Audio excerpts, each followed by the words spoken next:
Magandang araw po sa inyo lahat. Magandang umaga man, tanghali, hapon o gabi. Muli, Brother Joe ito ng Karaoke Pananampalataya at Katotohanan. At magbibigay lamang ako ng ilang mga kataga-salita mula sa salita ng Panginoon. Kamusta na po kayo lahat? At malapit na po ang Kapaskuhan at New Year din. Ito'y sinasamantala ko lang sa pagkakataong ito. Muli ay babasahin ko sa inyo ang sinasabi ng aklat ng Galatia o Galatians chapter 4 verse 4. But when the fullness of the time had come, God sent forth His Son, born of a woman, born under the law, to redeem those who were under the law, that we might receive the adoption as sons. Pagpalain ng Diyos ang kanyang salita. Kung babasihan natin ang mga sinabi ng Book of Galatians, ito ay nagpapatunay lamang na ang salvation o kaligtasan ng ating kaluluwa, mga kaluluwa, ay nanggagaling lamang sa langit. Hindi ito kayang i-produce ng sinumang tao na ipinanganak sa ibabaw ng lupa. Merong mga tinatawag na mga iba't ibang mga lectures patungkol sa bakit nagkaroon ng buhay ang mundo. At sinasabi nila, Cretaceous period, dyan lumabas yung maraming mga dinosaurs, yung mga era na yon. At yung mga tao ay from a primate, nag-e-evolve na nag-e-evolve. Hindi po yun ang sinabi ni Jesus Christ nung siya'y bumaba rito.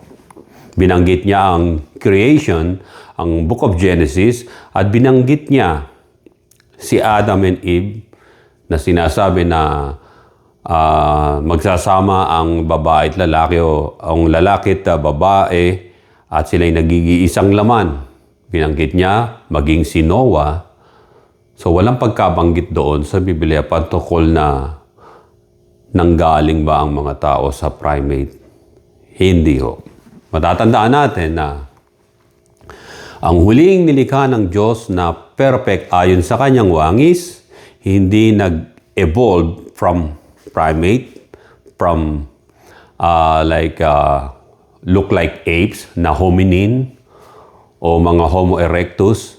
Nilikha ng Diyos ang tao na perfect na ayon sa kanyang wangis at a little lower than the angel. At alam natin sa Biblia na ang angel, ang height ng angel ay nag-height ng 216 feet according sa Revelation. At si Adam ay a little lower than the angel. Hindi siya primate na naging giant, kundi Adam himself, he was a giant. He was a strong, full-grown man ayon sa Biblia. Kaya yung mga hindi pinaniniwalaan ng mga scientific o mga geologists na mga petrified tree, tandaan ninyo, ang lalaki ng mga puno, talagang yung circular nila, yung pinaka-ugat ay naanimoy mga bato. Pagkatapos, yung mga tinatawag na giant lizard, mga giant animals na naging na-fossilize, yung petrification o yung na-petrified ay mga wood yun, mga trees. Ito naman, yung mga na-fossilize ay it turned into rock, yung ibang mga animals na malalaki. At sinasabi lang, dinideny ng mga scientists na it's just a rock formation. Makikita na it wasn't a rock formation sapagkat nasa Biblia yun na God can turn even yung asawa ni Lot into a pillar of salt. At yung pillar of salt na yon ay nandun nga yun sa lugar na malapit doon sa tinatawag na Dead Sea. Yung pillar of salt na yon. At hindi lang yon, nung tulad ng sinabi ko dati, na maging si John the Baptist, sinabi niya, kaya magpalabas ang Diyos ng mga tunay na anak ni Abraham sa pamamagitan ng mga batong ito.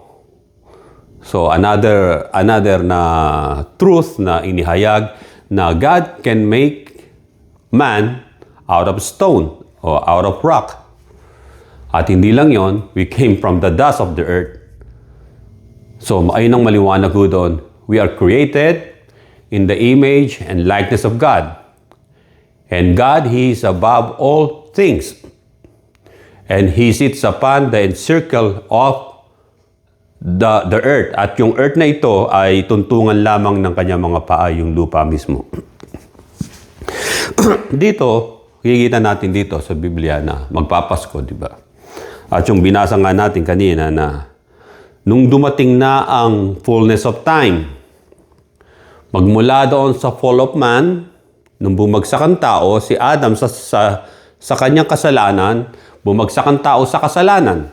Dahil sinunod niya ang tinatawag na offered sin na itinutokso sa kanya ng tinatawag na serpent o ancient serpent o old serpent o dragon na siya mismo ay si Lucifer. And Lucifer, he can be yung saan yung angel of light. He can be yung horrible creature o ano pa man yun. Because kaya nga merong mga kasabihan sinasabi ng iba, yung mga skinwalkers na nakikita, nagbabagong anyo, nakukuha sa mga CCTV camera, although sa mga digital, siguro yon hindi maganda masyado siguro yung camera. Pero yung iba, yung mga hunters na merong night vision camera na nilalagay sa puno, halimbawa sa Amerika, may biglang dumadaan ng mga skinwalkers, lumalakad na akala deer, biglang tumatayo, nagiging tsurang tao. So, for whatever causes of those, alam natin na ang mga demons, mga fallen angels, ay they're roaming around the earth.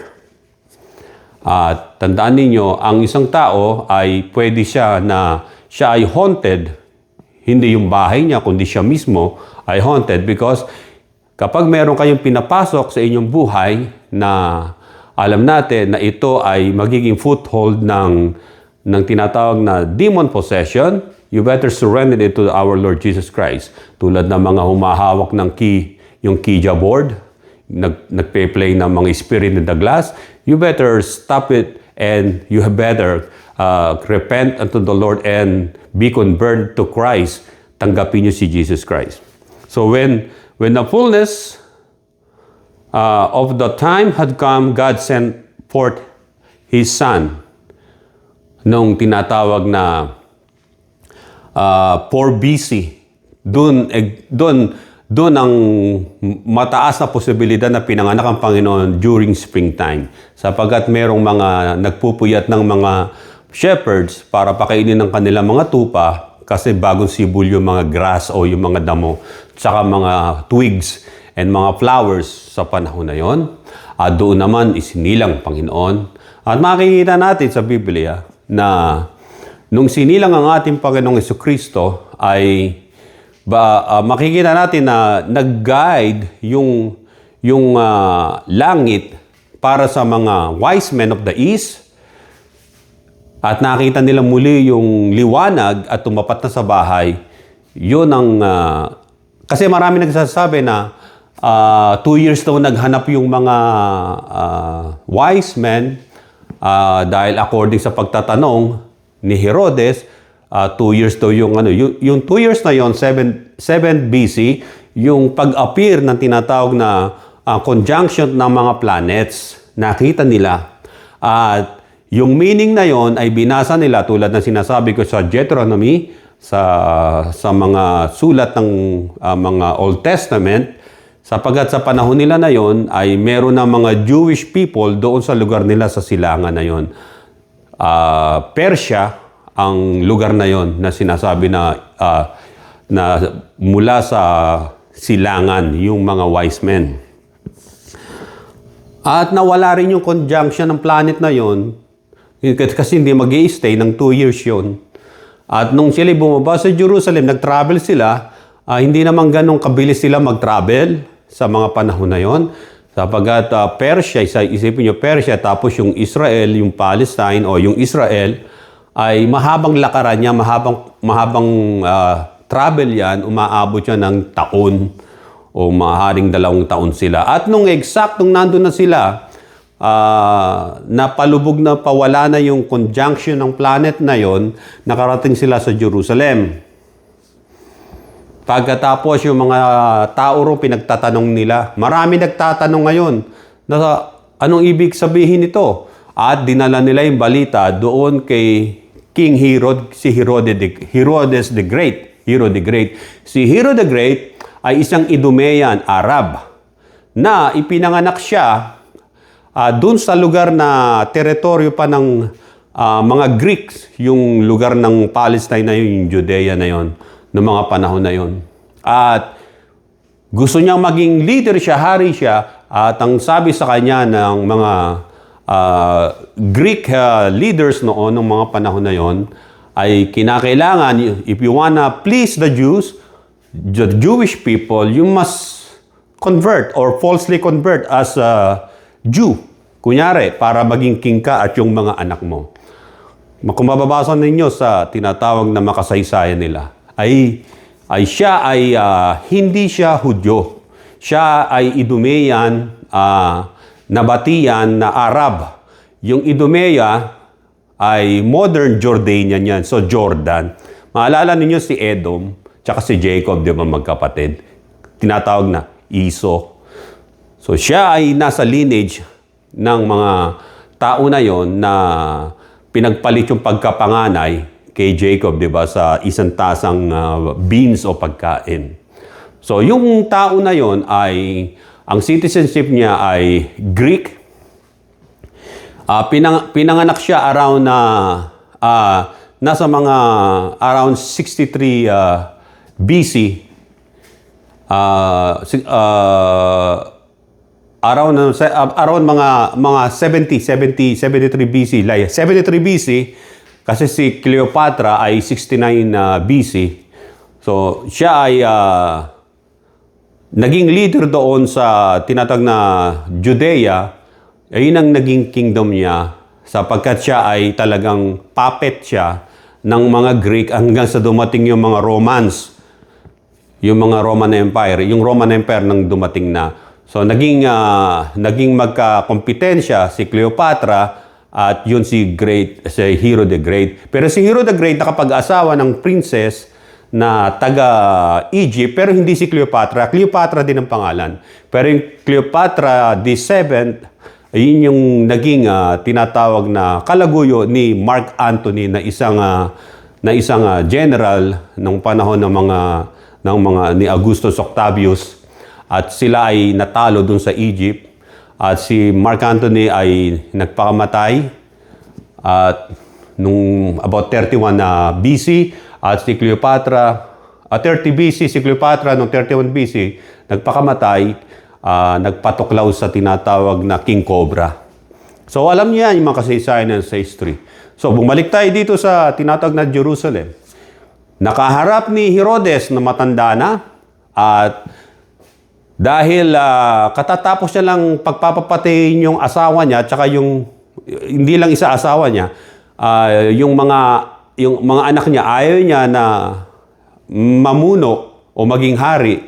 Nagkaroon siya tinatawag na psychotic na siya, si Herod the Great.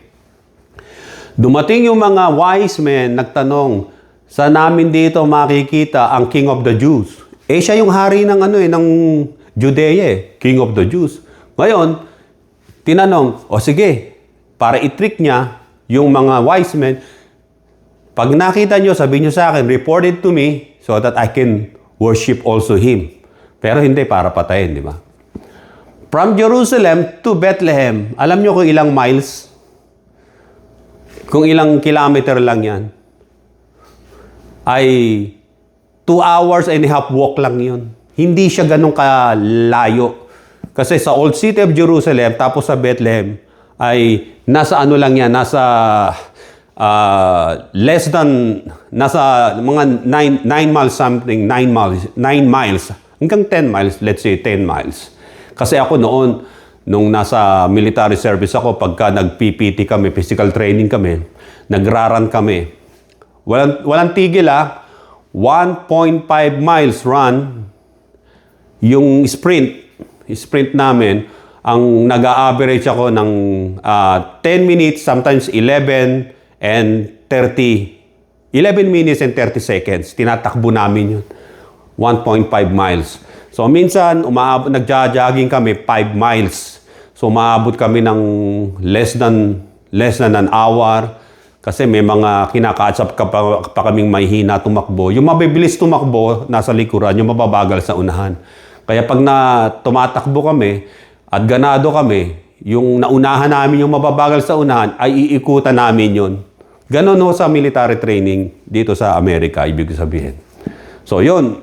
Kaya alam namin kung malayo na inabot namin, kung nakaka 5 miles kami sa takbuhan na yun, magsisimula kami tumakbo ng exercise 5:30 a.m. Matatapos kami ng 7 a.m. Nakaligo na kami noon, kumakain na kami dun sa tinatawag na mess hall. So isa ito na makikita natin na from old city of Jerusalem to Bethlehem, Ephrata ay 1.5 hours hanggang 2 hours lang. Kung mabagal ka maglakad, hanggang 2 hours lang. So nalakad nila yon. Sa paglalakad nila ay nakita nila ang between, ginaid na sila. This is not the same star na nakita nila sa convection. Liwanag na, nag-guide. Just like a bright light. Parang bolang apoy, nag-guide sa kanila. And then tumapat sa bahay, inilawang parang flashlight. Sabi nga ng iba, maybe it's a UFO. It doesn't matter if this a UFO, it's a ball of fire. Tumapat na sa bahay. Naipanganak ng Panginoon Kristo noon. Nauna nang dumating yung mga shepherd doon. Sila yung huling dumating within that hour. Kasi ginaid na sila ng light ng Diyos. And then they offered Christ, gold, frankincense, at saka yung tinatawag ng myrrh. Yung tatlong offering na yun. At winarningan sila ng Diyos. Sabi ng Biblia, huwag na kayong babalik kay Herodes. Mag-iba kayo ng daan. Ang ginawa nila mga kapatid ay nag-iba na sila ng daan. Hindi sila dumaan ng Jerusalem. Hindi na sila dumaan pabalik. Umiba na sila, pumunta na sila sa daanan, either papuntang Arabia, down to tinatawag na Mesopotamia, kasi taga-Iran sila at yung part na yon. So, nalinlang nila si Herodes. At nagalit si Herodes at nagpadala ng mga sundalo. Sabi nga, ang mga napatay na bata raw umaabot na 50 hanggang 100 kid na mga bata na 2 years old pababa dun sa lugar ng Bethlehem, Ephrata na yun. Pero ang Panginoon ay naitakas na ni Joseph at ni Mary papuntang Egypt by way of Gaza dun sa tinatawag na seashore, malapit doon. At nakarating sila sa Egypt, sa Upper Nile, Egypt o river. Sumakay sila sa bangka roon. At merong bukal doon na merong yung mga Coptic beliefs, yung mga Egyptian Christian, they believe na nung sila ay nagugutom o nauuhaw na walang tubig doon, isa sa parting Egypt na yon na malapit, ay nagpabukal ang Diyos ng bukal. Nakalimutan ko lang pangalan ko anong bukal yon na tawag nila roon.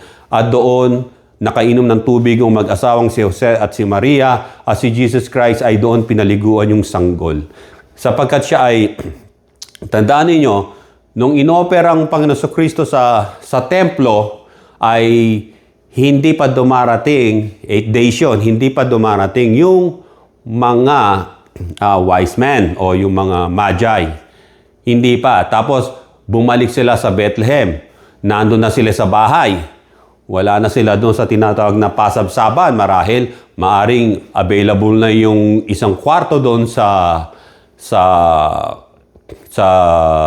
Bethlehem, sapagkat kaya dumami ang mga tao ay papunta rin sila sa Jerusalem para sa tinatawag na feast. Itong tinatawag na either Feast of Lights o yung ibang mga feast na tinatawag na feast para sa spring. Pero ang katotohanan niya, kaya sila naparoon din sa tinatawag na Jerusalem at sa Bethlehem para magpa-register kung saan sila yung kanilang tribe o kung saan sila hometown. Sa Bethlehem sila, mag-asawa si Joseph at si Mary. Bakit sa Bethlehem sila? Sapagkat makikita ninyo na sila ay mula sa lipi ni King David, si Joseph at si Mary din. So kung maintindihan natin yon, si Mary, ang pinsan niya ay si Elizabeth. Siya ay sa tribo din siya ni Judah at ni Levi. At yung asawa niya ay Levite na si Zechariah. So si John the Baptist ay isang may sa tribo ni Judah at sa tribo ni Levi. So mix yung tribo na yun. Pero pareho silang Israelites. So nung dumating na sila roon sa Bethlehem, ito ay sa kapanahon na sabi ng Biblia ni Quirinius, Cyrenius kung tawagin, kasi sa Cyrene doon sa North Africa ay naging matagumpay siya sa pagkakampaign doon. Isa siyang aristocrat, si Publius Quirinius. Nung panahon na yun na sinasabi ni Luke, na panahon ng governor ng Syria na si Publius Quirinius, na sinasabi, inutos na ang taxation sa buong Israel ay dapat magawa. Subalit ang tinatawag na collection ng taxation ay nangyari noong 9 AD. Na ipanganak na si Kristo, ang Panginoon sa Kristo, kasi pinanganak siya spring ng 4 BC at bago namatay si Herodes ng April 1, 4 BC. So ang Panginoon sa Kristo ay possible na pinanganak ng March. Between February and March, springtime. At ayun ang unang springtime. At si Herod ay namatay ng April 1, 4 BC. So makikita natin doon na bago namatay si Herodes na mga ilang araw lang at linggo, ay bago namatay ay pinapatay niya ang mga bata doon sa Ephrata sa Bethlehem. So nung nandun na sila, nagpatala lang sila for the upcoming 10 years before the actual collection ng mga taxes. Kasi si Quirinius ay hindi pa governor, sabi ni Lucas ay governor na. Pero marami nag-misinterpret sa ibig niyan sabihin. Si Quirinius ay merong military campaign pa nung mga panahon na yon na bago ipanganak ang Panginoon sa Kristo. Meron siyang military campaign between 3 BC hanggang 2 BC. Doon sa Anatolia, now modern Turkey. Anatolia in Galatia, modern Turkey. Umabot nga yung campaign niya sa Bulgaria doon. At nung siya ay matalinong tao at magistrate ng Roman Empire ni Caesar, ay binigyan siya ng posisyon as governor general o governor doon sa Syria, within Syria. Iba yung teritoryo niya sa teritoryo ni King Herod. So doon siya. Pero yung tinatawag na first census na in-advise niya sa tinatawag na Caesar, ay nung nagka-campaign pa siya doon sa mga military campaign na yon. Around 4 BC and 3 BC, nagbigay na siya ng recommendation to make census. Magkakaroon ng census. Kaya sina Mary and Joseph ay, dahil sila ay law-abiding citizen, ay pumunta doon sa hometown nila at nandoon nagpatala sila, nagpa-register sila kung ilan ang census o ilan ang mga Hudyo doon sa teritoryo ng Rome, which is Judea also and Syria. So si Herodes ay wala siyang magagawa doon kasi ito'y utos ng emperor ng Rome doon sa Italy, sa pinaka-head, yung head state, at hindi niya pipigilan yung mga tao, maging yung mga tao sa Syria, kung saan sila pinanganak. Registration pa lang yun for taxation, not actually taxation, para magbayad ng tax. Magre-register pa lang. So exactly, ngayon ang sinasabi ni Gospel of Luke. At nung naging general na, o naging tinatawag na governor na mismo ng Syria, si Quirinius, ay after 10 years, ay doon na nagkaroon ng full implementation of taxes, yung collection ng taxes. At doon nagrebelde yung mga Galileans noong 9 AD. Doon nagkaroon ng tinatawag na insurrection, lumaban sila, ayaw nila na bigyan sila ng taxes without representation, at sila yung mga pinapatay rin ni Pontius Pilate noon, no, hinalo yung mga dugo sa offering nila sa mga Galilean kasi nagpanggap sila na mga mag-o-offer tribute kay Pontius Pilate noon. At naalaman ni Pontius Pilate na sila ay mga rebelde, yung tinatawag na mga tulad ng mga silotes, at sila ay doon sa pag-o-offer nila sa Jerusalem, gumawa sila ng gulo, ay minasaker ng mga Roman soldier yung mga Galileans. Ayun yung mababasa ninyo sa Bible na sinabi rin ng Panginoon, akala ninyo na mas makasalanan pa mga Galilean kaysa sa inyo. Hindi, kung hindi kayo magsisisi, you will also likewise mangyayari sa inyo nangyari sa kanila. Basalin mo at hindi ho ba? Di ba sabi ng Biblia nung pinanganak ang Panginoon Kristo ay peace upon earth?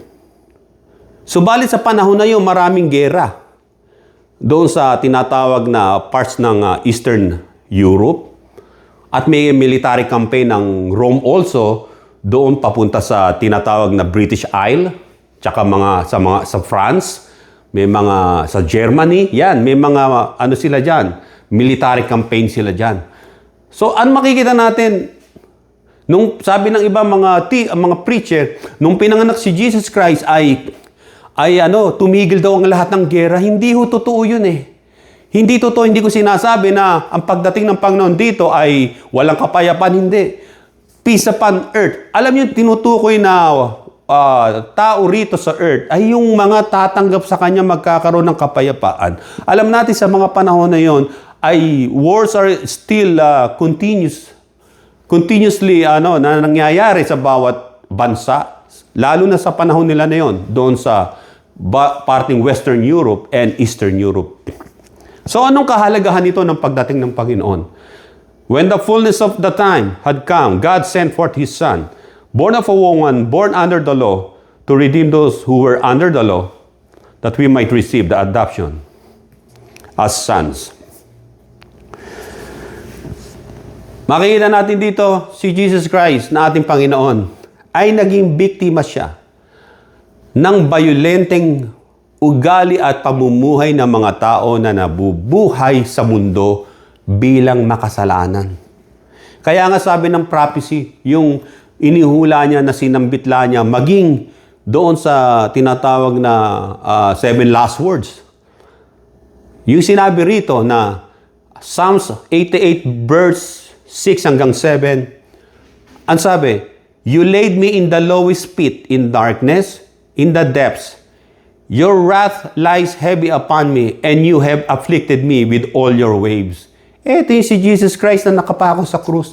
Lahat ng kasalanan, pag-aalimura ng tao, affliction, inilagay ng Diyos Ama sa Panginoong Kristo, sa Son of God. Dala-dala niya ang lahat ng affliction and sin of man. At ang sabi rito, na ito ang naging cause, dahilan, yung affliction na yon, ito ang naging cause at dahilan upang tayo naman ay mapalaya. Kaya Jesus said, you will know the truth and the truth will set you free. Na si Jesus Christ ang truth, the life, the truth and the life. At siya lamang ang way to the Father, to heaven. Bumaba ang Panginoon sa panahon na agresibo ang mga tao sa military campaign laban sa bawat isa upang magpatayan. Eksaktong bumaba ang Panginoon. Hindi as a warrior or as a king of kings, but He came down to earth as a lamb, sacrificial lamb. Dahil, maalala ninyo nung nananalangin ng Panginoon, nung sa Gethsemane, lumuluha siya at ang pawis niya ay dugo na ang lumalabas sa kanyang mga noo at sa kanyang mga mata. Dahil sa tinatawag na affliction, dahil sa broken-hearted siya, dahil sa ang mga tao talaga ay hindi nakakaunawa na hindi nyo kinakailangang makipaggera at magpatayan para mag-survive. It's not the way of God. The way of God is repent and believe in the name of our Lord Jesus Christ upang lahat tayo nananalig sa Kanya ay makarating sa kalangitan na hindi nagpapatayan dito sa earth. Pero hindi alam ng mga tao yun. All they want to do is to kill, to steal, and to destroy, which is the works of the devil. Kaya naparito ang Panginoon para wasakin niya ang ganong sistema ng demonyo na to destroy, to steal, to kill, and to tell lies. Yon ang mga manipulation ng demonic powers sa mga tao na wala kay Jesus Christ. Kaya si Jesus Christ lamang po ang magpapalaya sa inyo. Dahil natanggap niya na yung affliction. Sa Kanya nangyari ang afflictions na yon. Imbis na sa atin. Dala-dala niya sa Kanyang katawan ang kasalanan ng tao. Maalala ninyo nung pinanak siya doon sa pasapsapan sa Bethlehem. And then lumaki ang Panginoon na merong wisdom and He grew in stature. At hindi lang yon.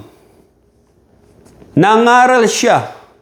Ni wala siyang matulugang bahay, ni wala siyang mahigaan. Nakikigamit lang siya ng barko o bangka ni Pedro at ng mga alagad na yon para doon matulog. Nangaral siya, subalit itinakwil siya ng maraming tao. Subalit, sino man ang tatanggap kay Kristo, kailanman hindi kayo itatakwil ng Diyos. At ito ang magiging daan upang tayo ay makaparoon sa next level of our life, the eternal life. At makikita natin ang kabuuan ng expanse of the universe at makikita natin ang full knowledge and understanding of God through His creation. Kaya sabi ng Biblia, yung kasama ng Panginoon na nakapako doon sa krus, isa sa kanan, nanalig sa Kanya. Anong sabi ng Panginoon sa Kanya? Sabi ng isang makasalanan, Panginoon, pag naghahari ka na, alalahanin mo ko. Remember me. Luke chapter 23 verse 43, Jesus said, "Today you will be with me in paradise." Makakarating ka sa paraiso. Sinabi ng Panginoon yun sa Kanya while He Himself suffering from affliction na hindi niya ginawa ang anumang kasalanan.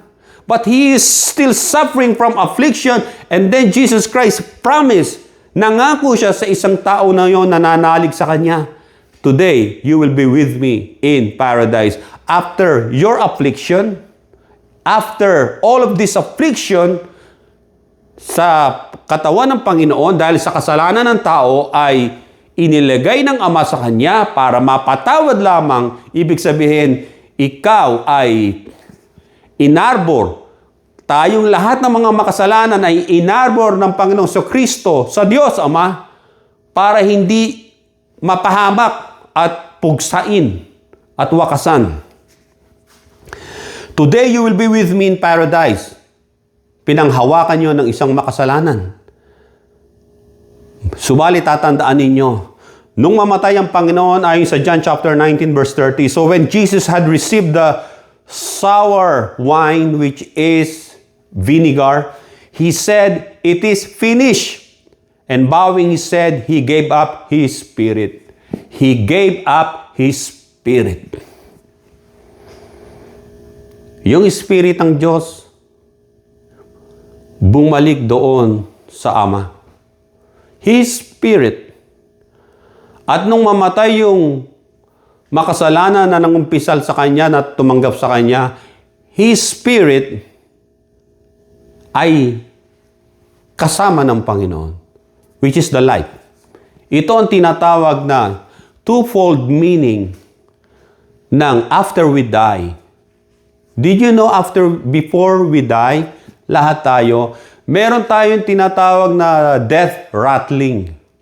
Yung maingay na tunog na parang humahagulgul na yung parang yung tubig na hindi lumalabas sa lalamunan at baga at yung mga plema, pero nakakahinga yung tao. Yun ang death rattling. At ilang mga araw lang at oras ay mamamatay na siya. Parang kala nyo binabangungot o nalulunod sa iniinom na tubig. Death rattling ang tawag dun. At ang Panginoong Kristo maaring nung panahon na yon ay hindi niya na inhintay pa yung death rattling na yon. Sa halip, He gave up His Spirit. Kusa niyang ibinigay. Kusa niya kaya ang Panginoong Kristo nung nakapako sa krus, siya ang unang namatay kaysa sa dalawang makasalanan. Kasi binigay niya ng kusa ang kanyang buhay. At yung dalawa ay habang nabubuhay pa sila, ay binali na lang yung mga binti nila para madali silang mamatay. Pagdating sa Panginoon ay namatay na siya. Walang death rattling. Makikita natin na kusa niyang ibinigay. At tinanggap ng Ama yung kanyang sakripisyo na yon. At yung kaluluwa ng Panginoon ito. Si Jesus Christ, just like us, when He became man, although He is God, meron siyang body, soul, and spirit. Yung spirit niya bumalik sa Ama yung buhay. Spirit as a baby nung nabuhay siya sa womb ni Mary because of the Holy Spirit. Yung overshadow ng Holy Spirit, which is baptism ng Holy Spirit. At ang sabi ng Biblia sa Ephesians chapter 4 verse 9 na bumaba siya sa kalaliman, sa Sheol, kung saan nandun yung mga taong nung mga Old Testament time, yung mga makasalanan na mga tao na naghihirap sa apoy, bumaba siya ron. As a sinner, you know why? Because He dumped all of the sin ng mga tao na ipanganak na sa mundo sa panahon niya at nang ipanganganak pa. Pumunta literally ang Panginoon. And then, ang sabi ng 1 Peter chapter 3 verse 18 hanggang 20, He even preached to those people na naghihirap, na hindi naniwala na mayroon darating na tinatawag na Messiah o Savior. At ang sabi ng Acts chapter 2 verse 24 hanggang verse 3 hanggang verse 31 na hindi na natili ang Panginoon doon sa grave, doon sa Sheol, yung kanyang kaluluwa habang nangangaral doon sa mga tao. Hindi para sila'y maligtas, ngunit dineliver ng Panginoon yung message sa kanila. At ang sabi ng Acts 2:24 at verse 31 ay hindi na natili ang Panginoon doon sa Sheol o sa Hell o sa Hades, at muli siyang nabuhay ng ikatlong araw. Ito, mga kapatid, ang aking Savior. God became a man. Nagsimula siya as a baby boy at lahat ng Jewish law o Torah ni Moses na kasulatan patungkol sa purification and cleansing at pagsunod sa tradition ay nangyari sa Panginoon through Joseph and Mary. At nung ang Panginoon sa Kristo ay magtatatlong taon na, and then, He needs to preach the gospel of salvation now. Because all of the Jewish law ay shadow lamang yun ng tunay na kaligtasan na yung Savior na si Jesus Christ ang tunay na magdadala sa iyo sa buhay na walang hanggan. Mga kapatid, sa Kapaskuhan ito, hindi natin pwedeng sabihin na ito'y napakasayang araw at Pasko. Ang tanong, tinatanggap mo ba yung sanggol na ipinanganak sa pasabsaban na siya ang reason for this season? Si Jesus Christ ang reason for this season na bumaba ang salita at naging tao, nagkatawang tao. Sabi na John chapter 1 verse 1 hanggang verse 2. Tinatanggap mo ba na si Jesus Christ na siya lamang ang daan, katotohanan at ang buhay upang makaparoon sa langit sa Ama sa pamamagitan niya lamang? John chapter 14 verse 6. At hindi mo ba alam lahat ng tumatawag sa pangalan ng Panginoon ay naliligtas? According sa mga preaching ng mga apostol sa Book of Acts. At sa pangalan lamang ni Jesus Christ, merong kaganapan, katuwiran, righteousness at kaligtasan sa lahat ng uri ng anumang mga kapahamakan na daranasin ng mga taong wala kay Kristo sa ating Panginoon. Mga kapatid, ang Kapaskuhan ito ay isang alaala na hindi pa natatapos at titigil sa Kapaskuhan ito. Si Jesus Christ ay isinilang. Ang unang pagdating niya ay bilang handog na buhay sa Diyos as a Lamb of God, perfect Lamb of God. Umakyat siya sa langit, bumalik sa kanyang kaharian, sa kanyang trono, at bababa siyang muli as King of Kings na and Lord of Lords. At lahat ng sasawata sa kanya at mga naging masuwayin ay pupuksain ng kanyang salita na lalabas sa kanyang bibig na tulad ng two-edged swords. God will punish everyone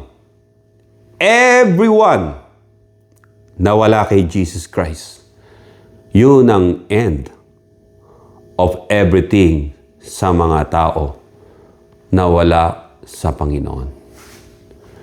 Subalit sa ating mga tumatanggap sa Kanya, tayo ay naliligtas dahil kay Kristo lamang. Mga kapatid, muli ito si Brother John ng Kayoke Pananampalataya at Katotohanan. Pagpalain kayo ng Panginoon.